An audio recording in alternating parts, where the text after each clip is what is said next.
A common thing I hear a lot is my business is too small to be hit by hackers. Now, if you believe that, I have a question for you. Do you have $250 in your bank account?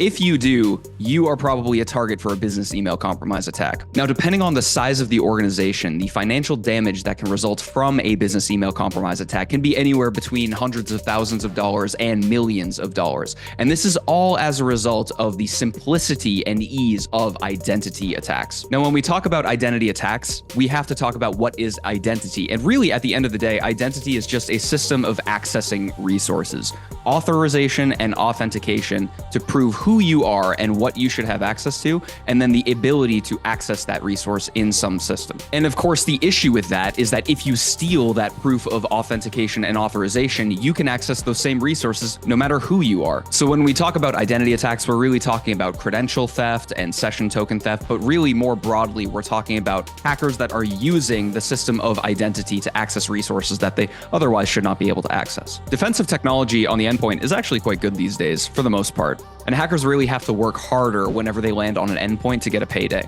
And so it incentivizes them to go where the defensive technologies are not, and that is usually the identity. Now, generally speaking, businesses moved into the cloud technologies like Microsoft 365 for the convenience and the ease of access to those resources. But with that convenience also comes a lot of downsides. Namely, we're giving hackers an entirely new vector to be able to attack and access those same resources. Given that businesses have moved to the cloud, that's given hackers an entirely new vector of attacking and accessing those business resources. And they don't have to rely on things like 0 days or public-facing exploitation. All they need is a set of credentials. So if we put it all together, with the ease of identity attacks and the lack of identity defensive technologies, hackers will always continue to go where the defensive technologies are the weakest, until something like ITDR comes around. ITDR is Identity Threat Detection and Response, and you can basically think of it as the identity counterpart to endpoint detection and response. And so while EDR looks at things on the endpoints to identify malicious behavior, identity does that same thing, but in the identity space. And so ITDR will look at things like the cloud access logs, inbox rules, application installs, and look at all of that telemetry to identify malicious activity in progress. Now, ITDR was developed in response to these identity attacks because hackers will continue to go where the business is conducted. And now, more than ever,